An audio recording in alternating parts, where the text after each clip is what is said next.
Welcome to 2 Minutes of Torah. This year is entitled A Hesped Eulogy for Rabbi Hirsh Lewitan, esteemed father of Dr. Lewitan from our shul, and three other brothers, Lewitan brothers as well, one from our community and from others from the States.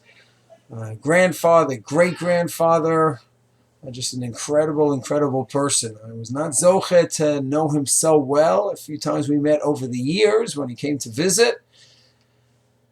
But just hearing from Dr. Lewitan over the years and then hearing the Hespedim, the eulogies today, got enough of an insight to have such an appreciation for Rabbi Lewitan and to feel the loss and mourn the loss with the family.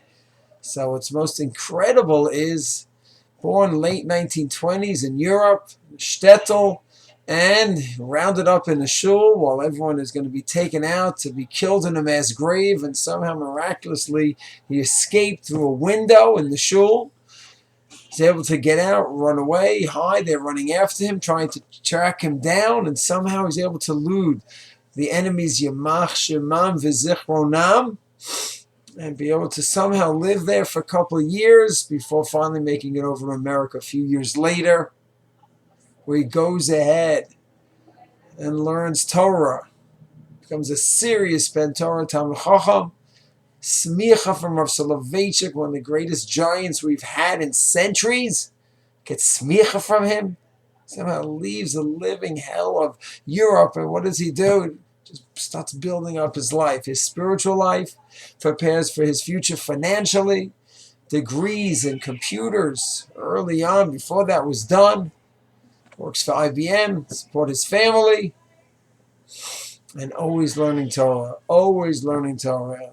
The children spoke at the funeral today, and a grandchild spoke, and just hearing his connection to Torah, to mitzvos. So many people go ahead, they from the inferno in Europe, they're affected, and how can we judge?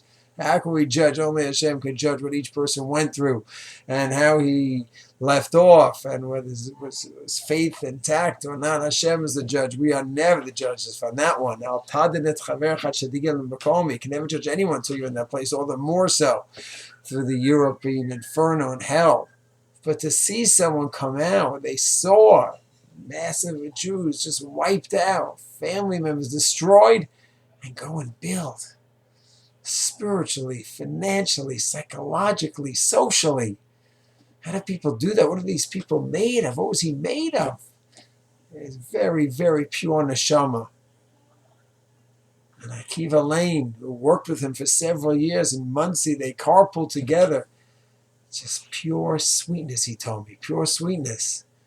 Of course, we heard that from his sons and grandson, but when you hear from someone, an outside party, he's just sweetness, that's it. Nothing critical of any of our holy brothers. We've always done lekaf to all of our holy brothers, all the Jewish people. And that commitment to Am Yisrael, Klal Yisrael, and Torah, unwavering. Only got stronger and stronger and stronger, as the children spoke about in Shabbos, as he was dying, going to shul with his Gemara. He learns the Gemara in the room. Then he was in the rehab. He'd go down to shul. Come back up, continue learning. Go back to shul. There was an amazing story that they told over, that this Shabbos, when he went down to Mincha, he took the Gemara with him, almost knowing that he might be going to shul and maybe not returning, and he wanted to have that Gemara with him. Unbelievable connection to Torah, to mitzvahs, to chesed, to his family. When his kids asked him, what is the most important and the best decision you ever made? In a second, he didn't have to think. Marrying Bubby. Because that union, him and Bubby together, marrying his wife, decades and decades and decades of marriage and building up a family, children, grandchildren, great-grandchildren, and inherit Yisrael. During this time of Geulah and Brach and redemption, and he played a part from the ultimate Galus that he saw and experienced, the beginning of the redemption. He was part of it. This is unbelievable, spanning over 90 years, and he could bridge that gap. I'm amazed. We always talk about the Egyptian, the Jews during the Egyptian slavery, for them to bridge the gap, to go from slavery to come into Eretz Israel. It was hard. They were given a chance, and we can't judge them, but they didn't make it, and they had to die in the Midbar, and their children had to come and fight for Eretz Israel.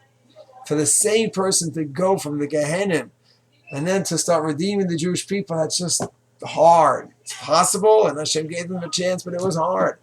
But to see Rabbi Levitan go from that and build the generation of redemption, this is just amazing. What a spirit. What a spirit. We need to go ahead and eternalize that memory of his. In our memory, internalize what he did. To go from the depths to just keep moving ahead, pushing forward. I never discussed this with him, but I would say if he would hear this from me now, he would agree that his favorite date on the calendar is the 4th day of March. Because you know what the 4th day of March is? March 4th. And he didn't let whatever happened to him affect him. It was always time to March 4th. Move forward. Keep pushing. Survive Europe. Get out of Europe, come to America. Build a Torah life. March 4th. Build a parnasa. Get a degree. Get a BA. Get a master's. March 4th. Marry. Build a family. Raise the children. Be there for them. To do the homework for them, as they were all discussing in eulogy today. To give them rides. Give them lifts.